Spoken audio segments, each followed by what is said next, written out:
c'était assez bizarre, enfin bizarre si je peux le dire. Euh, on va parler sur le fait d'avoir une génération qui sert Dieu. Et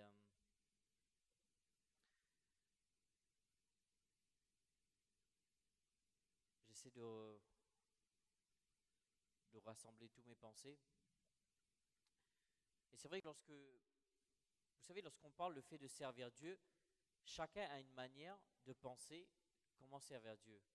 Ça dépend de votre arrière-plan, ça dépend de votre parcours, ça dépend aussi de votre enseignement que vous avez pu recevoir. Et tout ce qui va être dit va être interprété au travers de ça. Parce que des fois, on peut essayer de mentionner quelque chose, mais il suffit que quelqu'un a une manière on va dire une manière qu'il a appris différemment. euh, cette personne va interpréter à sa manière, à elle propre. Et, et ce qu'on essaie de faire au travers de ce temps qu'on va avoir, c'est d'essayer de faire en sorte que nous tous, nous pouvons rejoindre notre pensée en tant que jeunes et de dire que lorsqu'on parle le fait de servir Dieu, c'est quoi? Dans un premier temps, déjà, je tenais à vous féliciter, vous en tant que jeunes. En tout cas, je vous tire mon chapeau, bien que j'en ai pas. Le fait d'avoir un cœur de service. Et ça, chapeau. Je pense que vous tous qui êtes là, et pour peut-être ceux qui seront là auront l'opportunité de regarder cette vidéo, vous êtes une source d'inspiration pour ceux qui sont en train de se lever derrière vous, d'avoir un cœur de service, d'avoir le désir, le vouloir de servir Dieu. Et ça, c'est très, très important. En tout cas, je tenais à souligner ça et à vous féliciter, à vous dire un grand merci. À ce sujet, vous pouvez vous applaudir d'ailleurs. Oui, vous pouvez le faire, vous pouvez vous applaudir, de dire que vous avez un cœur de service. Et ça, c'est bien. Mais avant de continuer le message, je voudrais juste vous donner une recommandation de ma part. Maintenant, c'est... Écoutez-moi, j'étais en discussion, Tom, il était à la maison cette semaine, on était dans la cuisine en train de discuter. Et ce que j'aime bien, c'est que quand on est ensemble, vous savez, on ne parle pas que de la vie de tous les jours, on est toujours amené à être conduit à parler des choses spirituelles. Et lors de nos discussions, je disais à Tom, je dis, tu sais, je ressens vraiment fortement dans mon cœur qu'il y en a certaines choses que je souhaiterais partager. Ça a à voir avec le message, mais ma crainte, bien sûr, nous ne croyons pas que Dieu nous a donné un esprit de peur, mais je veux dire, ma hésitation, si vous voulez, c'était que ça ne cause pas un effet négatif ou ralentit votre cœur de service. Première pensée qui m'est percutée, et même Tom m'a dit, lorsque je lui ai dit, il m'a dit, Sam, va l'écrire, sinon tu vas l'oublier. Si vous prenez des notes, écrivez ceci. Le service est né dans l'intimité et s'exerce dans la relation. Le service est né dans l'intimité et s'exerce dans la relation.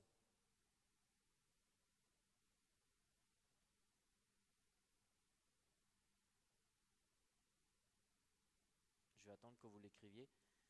Dieu merci, je l'ai écrit sur ma feuille, mais je l'ai écrit aussi sur la table de mon cœur. Et j'en suis sûr qu'à chaque fois que j'aurai besoin, le Saint-Esprit va ramener cette déclaration à mes pensées pour que je puisse le transmettre.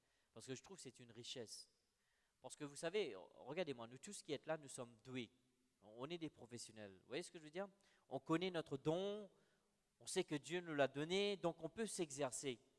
Mais trop de fois, des fois, on peut négliger le fait que tout a commencé jusqu'au jour où nous avons eu cette rencontre avec Dieu, où nous avons eu cette intimité avec Dieu. Et là, Dieu parle à notre cœur, révèle à nous ce que nous devrions faire pour lui. Et là, nous avons commencé à le faire sans nous rendre compte. Des fois, on est tellement bon dans ce qu'on fait, mais on néglige ce temps d'intimité. Alors, je voudrais vous garder cela dans vos pensées, dans votre cœur, que le service est né dans l'intimité, mais s'exerce dans la relation. Si vous voulez avoir un degré d'impact plus large et plus haut, vous devriez élargir votre intensité dans votre relation avec Dieu et dans votre intimité avec Dieu, parce que tout commence avec ça, d'accord? C'était juste cela. Juste deux choses que je voudrais dire rapidement. Vous vous rappelez dans le jardin d'Éden, lorsque Adam avait péché, qu'est-ce que Dieu avait dit à Adam? Involontaire? Pour ceux qui lisent la Bible, non, je rigole, c'est une blague. Qu'est-ce que Dieu a dit à Adam? Hein? Oui, mais juste après qu'il ait péché, qu'est-ce qui est la première chose qu'il a dit? Pardon? Merci Gaël. Où es-tu? Est-ce que ça ne vous a pas travaillé, vous? Dieu ne l'a pas dit qu'as-tu fait, il a dit où es-tu? Vous voyez, Dieu fait l'être avant le faire. Nous, l'être humain, on met le faire avant l'être. Nous, notre identité est faite par rapport à ce qu'on fait, mais notre identité dépend de ce que nous sommes par rapport à Dieu. Ça, c'est toute la différence avec Dieu. L'identité, l'être avant le faire. N'essayez pas de courir et servir Dieu, et si vous n'êtes pas fondé en Dieu et que vous n'avez pas votre identité ancrée en lui. Parce que tu peux avoir un don, mais juste que tu l'exerces, le don, ça ne veut pas dire que Dieu est dedans. Alors le mieux, ce que j'essaie de faire maintenant, c'est de toujours ramener Dieu dans mon don. Quand moi je sais une chose, c'est que on me l'a toujours témoigné, je sais que Dieu m'a donné une grâce pour parler. Mais tout ce que j'essaie de faire maintenant, c'est de faire en sorte que lorsque je partage la parole, lorsque je prêche, que j'enseigne ou j'exhorte, peu importe ce que je fais, je le fais avec l'aide de Dieu. D'accord? Vous savez, vous n'avez aucune idée à quel point vous êtes une source d'inspiration. Mais ce que je voudrais vous encourager à rajouter à cela, ce qu'on a discuté avec Tom aussi, ce qui était ressorti dans le livre de Matthieu, vous vous rappelez lorsque Jésus, tout le monde disait oui, nous avons prêché en ton nom, nous avons chassé des démons en ton nom. Jésus a dit écoute, arrière de moi, je ne vous connais même pas. C'est chaud d'entendre quelque chose de sa part. Tu sais, je veux dire, tu vois, j'ai transpiré, j'ai travaillé, j'ai bossé comme un dingue, et là tu me dis que tu ne me connais pas, j'ai tout fait pour toi. Donc, ce qui veut dire qu'il n'y a pas que le service. Donc, il faut mettre le service avec la relation et l'intimité en diapason. Ces deux vont de pair. On ne peut pas se séparer. Ce n'est pas indissociable. Les deux vont ensemble. L'intimité et le service et l'intimité. Bon, je l'ai dit, maintenant nous pouvons poursuivre. Gloire à Dieu. Vous savez, nous pouvons avoir plusieurs questions lorsque quelqu'un nous dit il va nous parler concernant le service de Dieu. Premièrement, pourquoi devrais-je servir Dieu? Deuxièmement, qu'est-ce que servir Dieu? Troisièmement, comment servir Dieu? Je ne sais pas pour vous, mais moi, c'est des questions que je me suis posées quand je suis devenu chrétien. Quand je venais devenir enfant de Dieu, je voulais servir Dieu. Donc, et beaucoup, comme je vous dis, là, je suis en train de vous parler au sujet de servir Dieu. Vous avez votre propre idée, votre propre image, dont la manière que vous avez reçue pour interpréter le service pour Dieu. Mais en premier lieu, essayons de nous mettre en d'accord concernant certaines significations. Maintenant, je vais juste vous poser une question. Ce n'est pas une question piège, tout le monde peut répondre, d'accord? Ok? Qu'est-ce qu'un chrétien?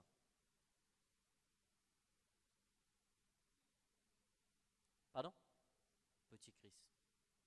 Qu'est-ce qu'un chrétien? Quelqu'un? Quelqu'un qui a la foi. Quelqu'un d'autre? Petit Christ, quelqu'un qui a la foi, qui suit Christ. Pardon? Enfant de Dieu, oui.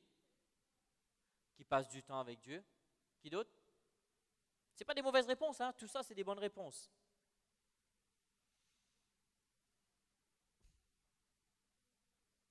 Essayez de lui ressembler. Une dernière personne? Volontaire? Juste, je vous ai dit, il n'y a pas de mauvaise réponse, d'accord? Essayons de nous mettre en agrément ce concernant. Pour définir un chrétien, cela désigne une personne qui a demandé à Dieu de transformer son existence et qui a accepté Jésus-Christ comme son sauveur personnel. Nous sommes d'accord ou pas? Premier point. Pour cela, cette personne a accepté le fait qu'elle est juridiquement coupable devant Dieu. Et alors que cette personne demande pardon à Dieu, sachant que ses efforts propres ne pouvaient effacer une seule de ses fautes. Donc, nous reconnaissons premièrement Jésus sauveur, nous acceptons que nous sommes coupables devant Dieu juridiquement parlant, et ensuite nous demandons à Dieu pardon, sachant que par nous-mêmes, nous ne pouvons pas nous sauver. D'accord? Et ensuite, cette personne a demandé à Dieu que le sang de son fils Jésus la purifie de tout péché. Elle est ainsi devenue enfant de Dieu. Maintenant, appartient à Dieu définitivement. Eh bien, pour servir Dieu, bien aimé, ça c'est le premier pas. Il faut être enfant de Dieu pour pouvoir être capable de servir Dieu. Alors peut-être au son de ma voix, vous vous posez toujours cette question, suis-je enfant de Dieu? Peut-être on débattra, peut-être oui ou non, mais la parole a maintes réponses à cette question. Premièrement, ce n'est pas parce que tu viens à l'église le dimanche que tu es enfant de Dieu. Ce n'est pas parce que tu es né des parents chrétiens qui fait de toi un enfant de Dieu. Allô? Ce n'est pas parce que tu es fille des Baxter ou fils des Placides ou enfant des Caropènes qui fait de toi un enfant de Dieu. Non.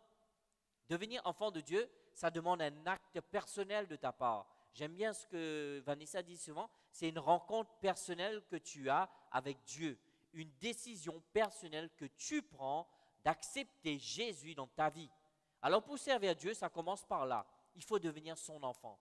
Si tu n'es pas un enfant de Dieu, tu ne peux pas servir Dieu. C'est un bon début, n'est-ce pas?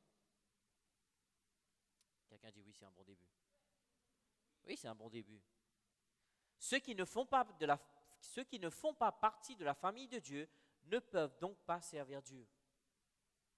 Ça ne veut pas dire que Dieu ne veut pas. Si tu veux servir Dieu, tu dois faire partie de la famille. Comme un exemple, tout le monde qui vient chez moi n'ouvre pas le placard. Seuls ceux, la famille, qui ouvrent le placard. N'est-ce pas les jeunes? D'accord? Donc ça, c'est le premier pas. Et ensuite, l'étape que je trouve qui est très, très importante, qui nous incite, je ne dirais pas pousser, parce que Dieu n'est pas un Dieu qui pousse. Dieu te donne l'invitation, à toi de l'accepter ou de refuser. Mais ce qui peut nous inciter à servir Dieu, c'est de prendre conscience du sacrifice de Jésus. Tu sais, tu dis, ce gars-là, il ne m'a rien demandé. Et j'ai rien fait pour lui. Il est venu, il a tout fait pour moi. Quand même. Il ne me connaissait pas. Enfin, moi, je ne le connaissais pas. J'étais en train de tout faire pour nuire son plan. Vous voyez, le fait que vous êtes devenu enfant de Dieu maintenant, mais prendre conscience du sacrifice de Jésus, ça va vous inciter à le servir. C'est pour ça, beaucoup de fois, on a des jeunes qui viennent vers Vanessa et qui viennent vers moi. Dis-moi, qu'est-ce que je peux faire? Et ça, ce sont des gens qui ont rencontré Dieu, mais qui ont pris conscience aussi. Et ça nous aide à rester humbles, parce qu'on ne pourra jamais dire, Dieu, je fais trop pour toi. N'est-ce pas? Ce que Dieu a fait, c'est grand, c'est grandiose, c'est immense, c'est immesurable.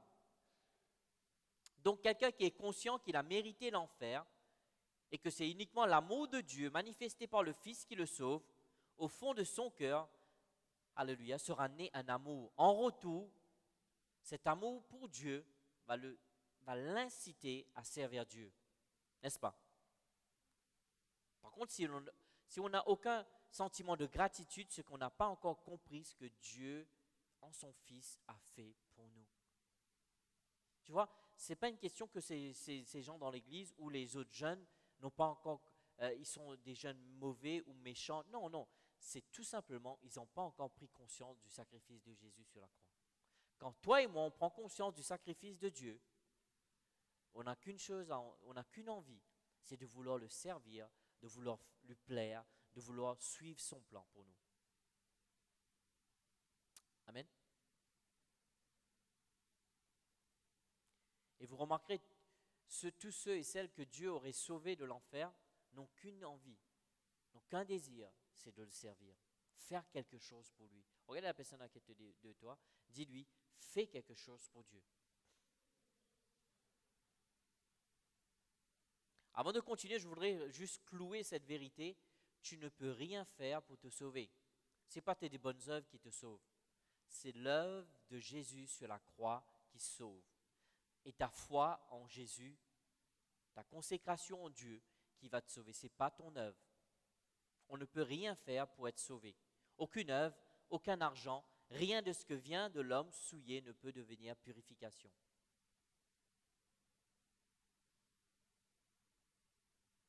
Amen.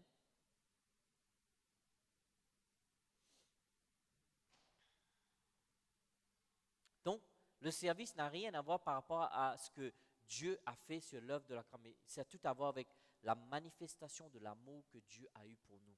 C'est ce qui nous incite à le, à- à le suivre, à le plaire et à le servir. Je parle ici assez calmement parce que parce que j'ai pas envie de rater certaines choses que j'ai écrites. Donc, premièrement, qu'est-ce que la priorité de Dieu pour nous, selon vous? Premièrement, c'est quoi? La priorité de Dieu, c'est qu'on soit sauvé, n'est-ce pas? Mais vous savez quelle est la deuxième priorité pour Dieu? Ce n'est pas le service, c'est que toi et moi, on grandisse spirituellement.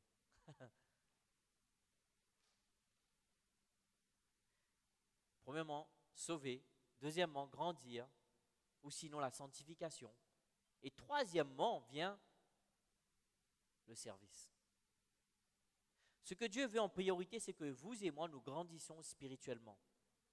Si vous regardez dans 1 Corinthiens, le chapitre 3, le verset 2, ouvrez votre Bible, pour ceux qui ont une Bible.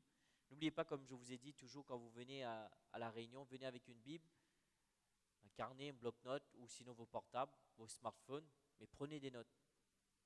1 Corinthiens, le chapitre 3, le verset 2, vous savez, c'est comme ces chrétiens à Corinthe que Paul parlait, et Paul était en train de leur reprocher. Après des années de conversion, ils étaient restés au niveau des nouveau-nés, juste capables d'assimiler le lait des nourrissons et de ne pas supporter la nourriture solide de la parole.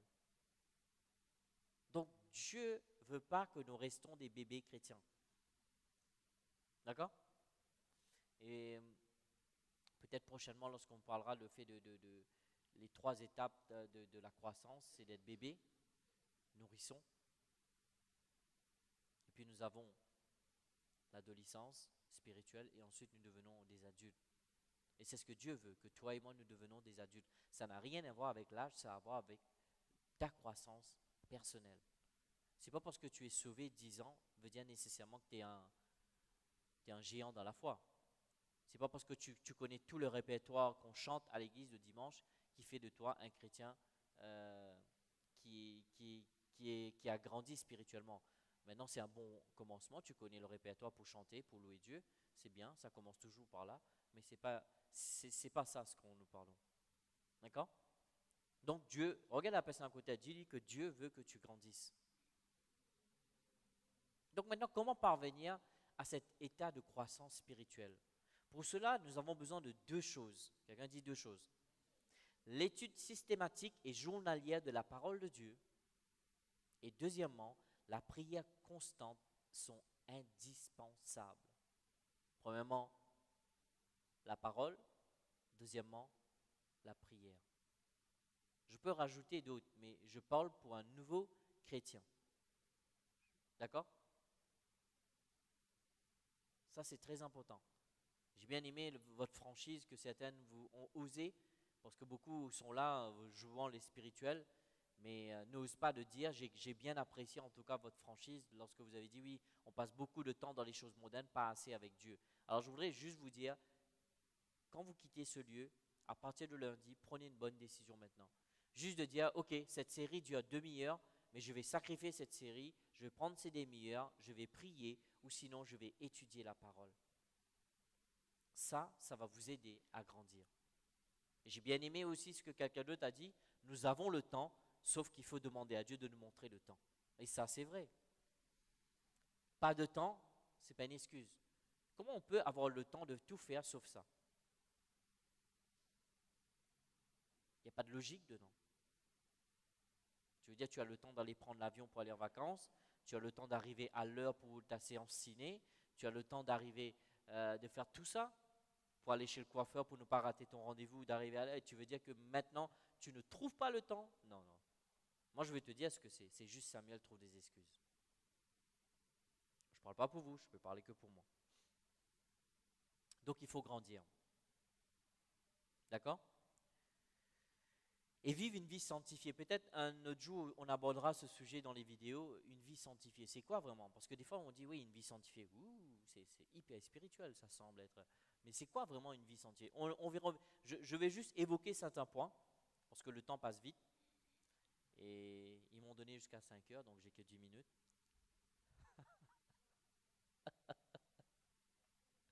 Donc, sauver, grandir, sanctifier, et ensuite vient le service, d'accord?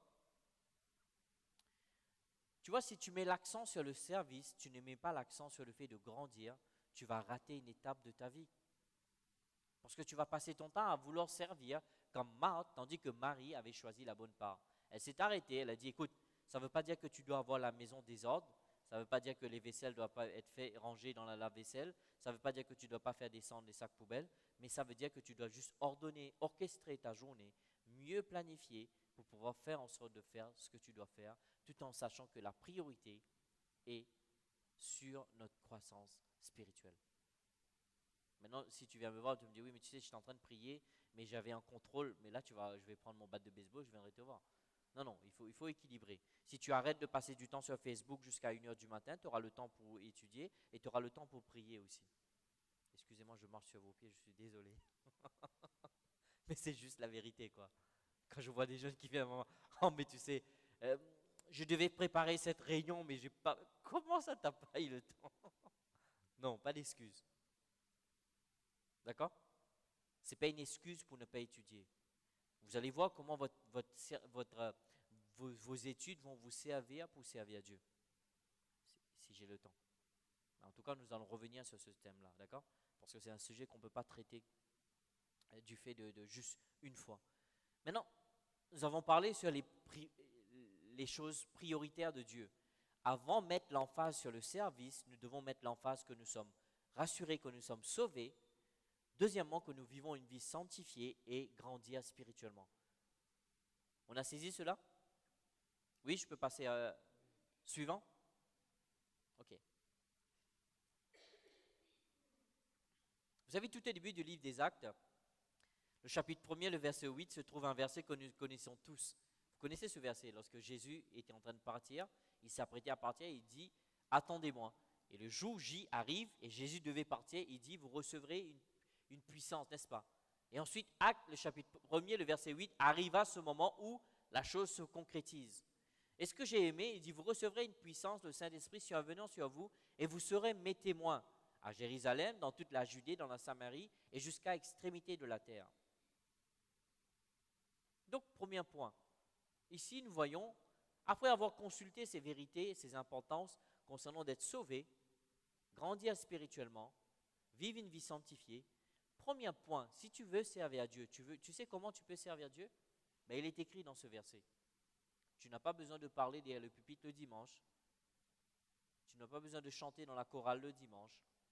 Tu n'as même pas besoin de présenter l'annonce le dimanche sur l'écran pour servir à Dieu. Il dit aussi, sois mes témoins. Première étape pour servir à Dieu, c'est d'être un bon témoin pour Dieu. Génial, n'est-ce pas? C'est pas si glamour, mais le plus important, c'est parce que aux yeux des hommes qui est important, c'est aux yeux de Dieu. Suis-je un bon témoin? Et tu sais, des fois, on a tendance, même moi, je m'en excuse, d'avoir prêché des messages, d'être des témoins, veut dire sortir, témoigner de ta foi. C'est une étape, mais ce n'est pas la vraie vie de témoignage. Le mot témoin veut dire quelqu'un qui a été témoin de quelque chose. Quelqu'un qui est témoin de quelque chose, c'est quelqu'un qui est en train de juste référer. J'ai vu ça, comme vous savez, à la cour, des fois, il y a des témoins qui viennent témoigner. C'est ça un témoin. Vous venez témoigner tout simplement ce que vous vivez avec Dieu. Votre rencontre avec Dieu. Voilà, je me rappelle, il y avait ça, mais voilà ce que j'ai vécu avec Dieu, voilà ce que Dieu m'a montré, voilà ce que Dieu a fait. Donc ça, c'est une bonne manière de commencer pour servir Dieu. Tu n'as pas besoin de devenir le plus grand ténor pour servir Dieu, tu n'as pas besoin de devenir le meilleur batteur pour servir, bien que nous avons un bon batteur à notre présence, et tu n'as pas besoin de devenir le plus grand chantre, bien que nous avons des grandes cantatrices au milieu de nous, mais servir à Dieu, c'est d'être un témoin pour Dieu. C'est un bon début. Regardez la personne à côté, elle dit, écoute, c'est un bon début. D'accord? Tu sais, depuis la Pentecôte, tout homme reçoit en lui le Saint-Esprit.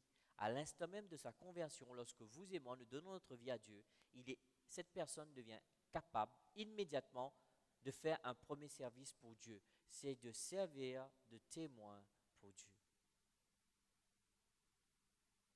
Ce qui veut dire que cela, vous êtes invités à dire autour de vous ce que Dieu a fait pour vous dans son amour. C'est tout simple. Dieu est mort sur la croix pour moi. Si ça résume à cette phrase, c'est déjà bien, c'est un bon début. Je sais que cela peut être difficile, surtout lorsqu'on est timide. Mais sachez une chose, que Dieu ne nous a pas donné un esprit de timidité. Dieu nous a donné un esprit de force, un esprit d'amour, une intelligence saine. 2 Timothée, le chapitre 1er, le verset 7. N'oubliez pas, n'ayez pas peur. Vous savez, Dieu n'a pas dit, si je fais de vous des super-héros, allez témoigner. Non, il a dit, vous recevrez mon esprit, une puissance survenant sur vous, allez et témoignez. Il n'a pas dit que tu n'auras pas de rejet.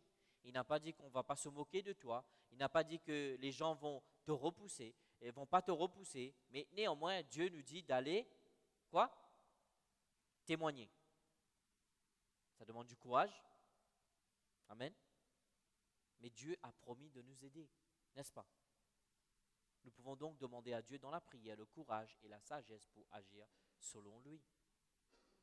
Tu sais, des fois, ne rien dire, ça peut être un grand témoignage aussi.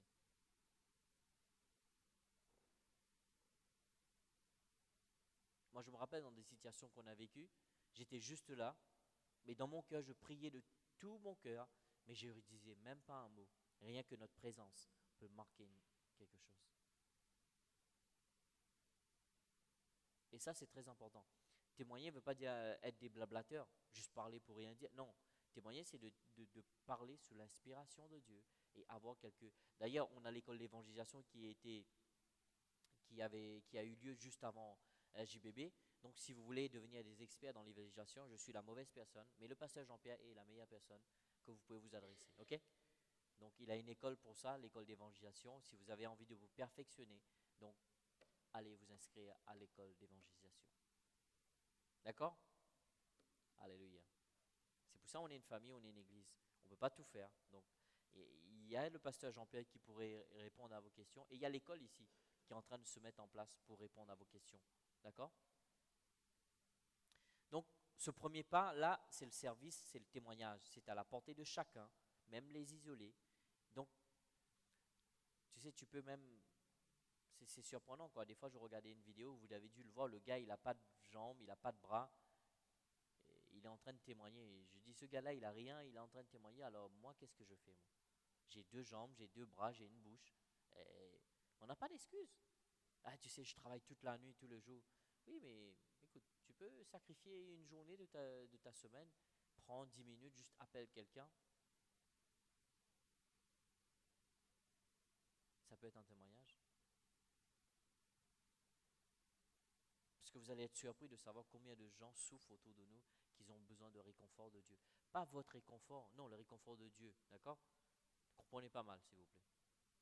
C'est le Saint-Esprit le consolateur, pas vous, ni moi d'ailleurs. Je suis la mauvaise personne.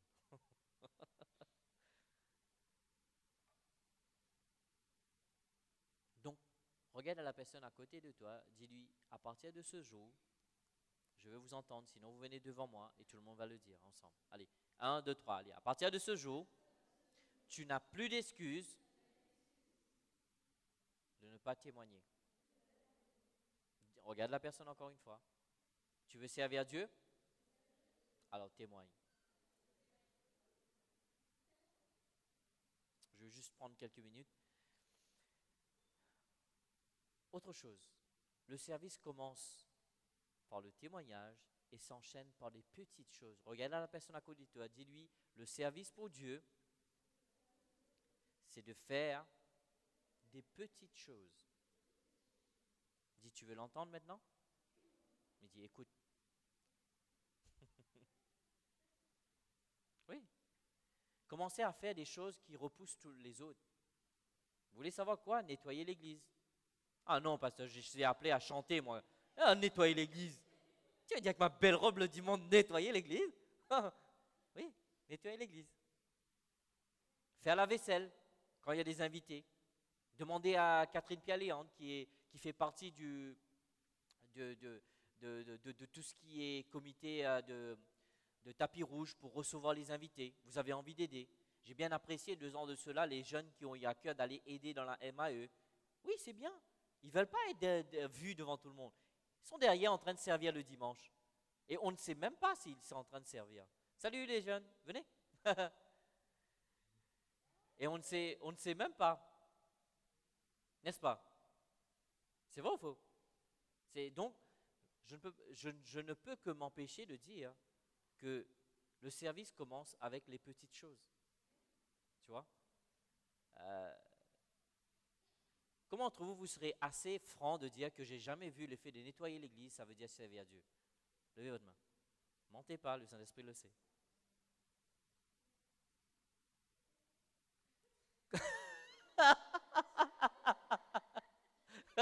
Bip, mauvaise réponse. Non, le fait de servir Dieu. Mais est-ce que tu sais que lorsque les gens nettoient avant qu'il y ait le culte le dimanche, c'est servir Dieu? Faire la vaisselle, c'est servir Dieu. Tu sais, des fois, quand on parle le mot servir à Dieu, on veut être derrière le pupitre, être derrière la batterie, être derrière le micro, tu sais, être à la une, tu vois, à la page. Non, non, il n'y a pas que ça. Il y a des centaines de choses que vous pouvez faire, des milliers, pourrais-je dire, dans le secret, sans que personne ne le sache, mais ça peut être qualifiable comme servir Dieu. D'accord? Ne l'oubliez pas. Faire la vaisselle, après les rencontres, écrire, je ne sais pas moi, juste se faire descendre. Je vais vous faire rire. Porter ma Bible quand je prêche. Non, je rigole, j'ai plus de Bible maintenant. Vous savez, je veux juste vous dire quelque chose. N'attendez pas que quelqu'un vous dise ce que vous devriez faire pour Dieu. Allez vers lui, demandez-lui. Moi, je me rappelle quand j'étais sauvé, vous savez, je peux vous donner ce témoignage. Je me rappelle que j'étais... Est-ce que tu peux arrêter, s'il te plaît, parce que ça me déconcentre? Merci. J'arrive pas à me concentrer. Et je me rappelle, tu sais, lorsque le jour que j'ai reçu l'appel de Dieu dans ma vie, j'oublierai jamais. J'étais en train de regarder cet homme de Dieu qui prêchait, et puis ce désir m'est venu dans le cœur. J'aurais aimé prêcher comme cet homme. Et là, Dieu me parle d'une voix assez limpide, claire. Il me dit, je t'utiliserai comme cet homme. Et j'étais content.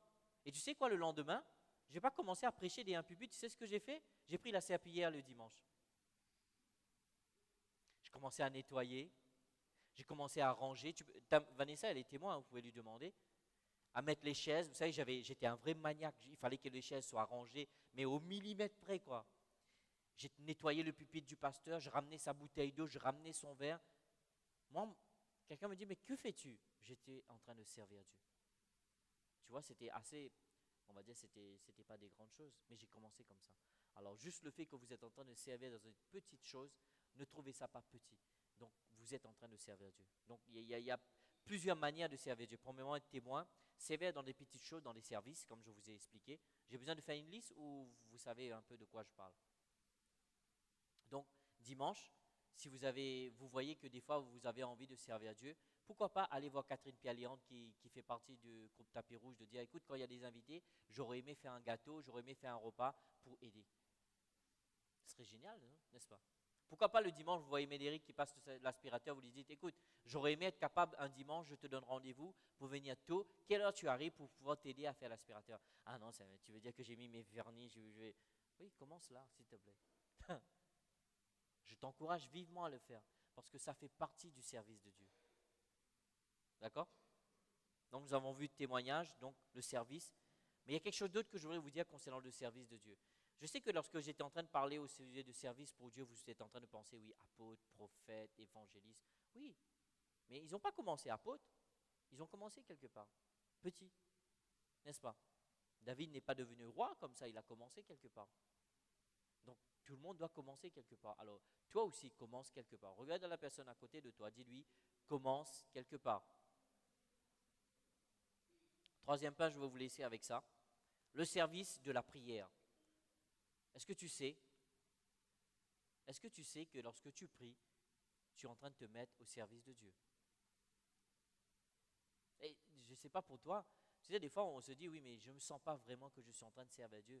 Mais juste le fait de consacrer 10 minutes par jour, de prier pour une requête, pour une demande, pas prier, oui, Seigneur, bénis-moi, fais-moi beau, donne-moi beaucoup d'argent, donne-moi une belle maison. Oui, ça, génial ce genre de prière. Non, je parle le fait de prier pour ton pays, prier pour le gouvernement, prier pour les voisins de ton entourage, prier pour tes camarades de classe, prier pour ton prof qui te tape sur le système. Oh oh, j'ai dit le mot qu'il ne fallait pas. Ah, Dieu dit prie pour tes ennemis. Alors si tu te considères le prof comme un ennemi, prie pour lui, gloire à Dieu. Non, c'est une blague, vous ne devriez jamais considérer votre prof comme un ennemi. Mais en tout cas, ce que je voudrais vraiment vous encourager, vous savez, ce sont des petites choses qui semblent être simples, mais des fois on néglige ces petites choses. Donc quand tu considères ce temps que tu investisses dans la prière, tu es en train de te mettre au service de Dieu. Et Dieu voit cela dans le secret. Et Dieu te récompensera. Comment trouvez-vous prier pour l'Église? Ne levez pas la main. Alors, on ne va pas dire pour l'Église. Comment trouvez-vous, parce que vous faites partie du groupe de jeunes, vous priez pour les jeunes? Non, pas lève la main. C'est des questions, vous savez, c'est des choses que des fois on passe à côté de ces petits détails, mais qui sont vraiment importants. Alors je voudrais vraiment vous encourager. Donc 3 choses. Premièrement, ma vie, servir à Dieu, c'est mon témoignage personnel. D'accord? Deuxièmement, c'est de servir dans des petites choses. Le ménage, la vaisselle, ranger les chaises, faire la poussière du pupitre, afin que le pasteur puisse prêcher sur un pupitre propre. C'est des petits détails, mais qui sont importants. Comme un exemple, ces gars qui mettent les caméras, ces gens qui font en sorte que la sono tourne, tous ceux qui préparent dans l'intercession, tous ceux qui font en sorte que les parents ne soient pas dérangés pendant qu'ils sont dans la MAE. Les enfants, ils sont en train de se tirer les cheveux, ils sont là, courageux et courageuses. Gloire à Dieu, j'honore ces personnes. J'ai un grand respect. Je leur dis, écoute, je n'ai pas reçu cette grâce pour être là-bas, mais je prie Dieu pour toi, gloire à Dieu. Et je le pense sincèrement. La dernière fois, dernièrement que j'ai parlé avec Shegun, avant qu'il puisse passer la main à la nouvelle famille, vous savez, j'ai dit, franchement, je te respecte beaucoup, j'honore ce que tu fais. Franchement, chapeau, je ne peux pas faire ce que tu fais. Franchement, je ne peux pas. Je vais me tirer les cheveux, j'en ai pas beaucoup, mais je vais tirer. Il faut avoir une grâce. Mais vous voyez comment ça aide dans le projet de Dieu pour que l'auditoire puisse avoir vraiment l'attention de tous les parents, que la parole de Dieu puisse être prêchée par nos pasteurs pour écouter la directive de Dieu. Ces gens-là sont en train de servir dans le secret. Ça, c'est le service qui est honoré par Dieu. Ce n'est pas juste le fait d'être derrière le pupitre le dimanche, juste le fait d'être derrière le micro ou d'être derrière la caméra. Non, mais c'est de servir aussi dans les petites choses et pour terminer dans la prière. Alors, qui que tu sois, où que tu sois, tu prends 5 minutes que tu investis pour ton pays, 5 minutes que tu investis pour les dirigeants de ton pays, 5 minutes que tu investis pour tes pasteurs, 5 minutes que tu investis pour le groupe de jeunes, 5 minutes que tu investis, Dieu honore cela et Dieu reçoit cela comme un service de ta part. Vous avez remarqué, je n'ai pas dit l'heure de prier, j'ai dit 5 minutes. Tu sais, moi je préfère prier 5 minutes tous les jours que de prier 1 heure et pas prier pendant un mois. Maintenant, c'est moi, hein. Si vous pouvez prier 4 heures, Dieu vous bénit, alléluia. Je vais prendre votre exemple, gloire à Dieu. Mais maintenant, mon emploi du temps ne me permet pas. Il était une fois, je pouvais étudier la parole 8 heures et prier 4 heures. Tous les jours. Je fais ça pendant 3 ans et demi. C'était une grâce que Dieu m'avait donnée. Une fenêtre que Dieu avait ouverte sur ma vie qui m'a permis d'étudier. Et c'est pour ça que vous voyez que maintenant j'ai tellement de choses à faire que je n'ai pas ce temps-là, mais je me consacre. D'accord? Alors, si tu es là, tu as écouté ce qui a été dit. Alors, ne te limite pas. Ne dis pas que tu ne peux pas servir Dieu. Alors maintenant, après avoir écouté ce message, combien d'entre vous, vous pouvez dire concrètement maintenant, quelque part, je peux servir Dieu? Levez votre main. Donc, ce qui veut dire que tu dois prendre cette décision à partir d'aujourd'hui de dire que tu n'es pas inutile. Non, tu es loin d'être inutile. Tu es utile pour Dieu. Si tu permets à Dieu, comme je te l'ai dit, première étape, avant de rentrer dans le service, c'est d'être sauvé. Trop de fois, une fois qu'on est sauvé, on veut servir à Dieu. Non, tu dois passer l'étape de la croissance spirituelle, vivre une vie sanctifiée, grandit avec Dieu, et ensuite vient le témoignage personnel, ensuite vient le service. Moi, je vous ai dit, je n'ai pas commencé, vous pouvez demander à Vanessa, elle a vu comment Dieu m'a utilisé. Je n'ai pas commencé à prêcher dans les pupitres le dimanche, mais j'ai commencé à servir Dieu dans les petites choses.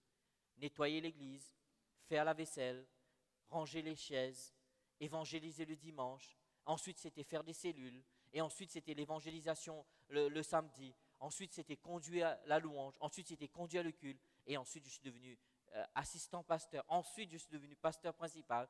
Mais je ne suis pas devenu pasteur. Youpi, pasteur principal, tu es. Je suis là. Non, c'est pas commencé là. Donc, je vais vous laisser avec ceci. N'oubliez pas ce que je vous ai dit. Le service est né dans l'intimité et s'exerce dans la relation. Si tu enlèves l'intimité, tu ne peux pas avoir un service efficace. Tout commence dans l'intimité. Alors, avec ces bonnes paroles, nous allons nous mettre debout. Nous allons commencer à préparer notre cœur.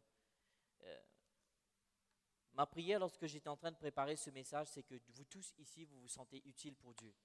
Bien que, comme je vous dis, je vous félicite votre cœur de service, mais ne mettez pas de côté votre intimité avec Dieu en dépit de votre service. Parce que des fois, on peut devenir des pros de service, mais on oublie l'intimité avec Dieu. Parce que n'oubliez pas ce que Dieu m'a dit. Le service est né dans l'intimité et s'exerce dans la relation. La raison pour laquelle, pourquoi notre service sera excellent aux yeux de Dieu, c'est parce qu'elle est, comment pourrais-je dire cela?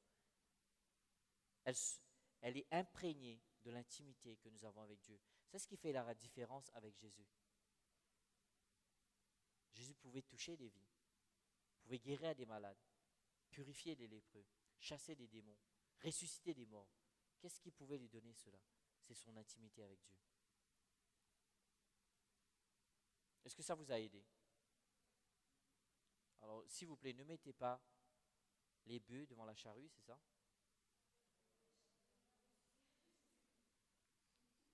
C'est la deuxième fois que je fais ça. Merci en tout cas. Ne mettez pas la charrue devant les bœufs. Je ne sais pas, je ressens que c'est quelque chose que Dieu veut vraiment travailler votre cœur ce concernant. Ne devenez pas des pros de service.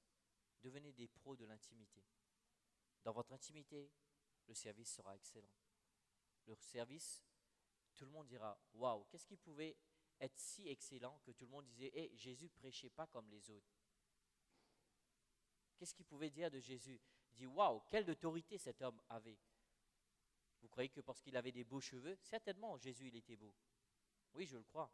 Il aurait été à notre époque, il aurait porté des capots. Oui, il aurait porté les derniers cris. Oui, bien sûr, Jésus n'était pas quelqu'un repliant, non, il était classe, j'en suis sûr. Mais en dehors de tout ça, il avait une chose, il avait son intimité avec le Père.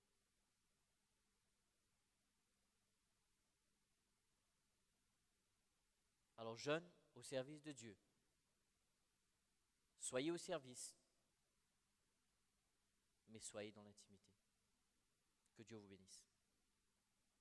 On va passer un temps d'adoration. Et je voudrais vraiment que Dieu écrase cette mentalité de dire que je ne peux pas être au service de Dieu.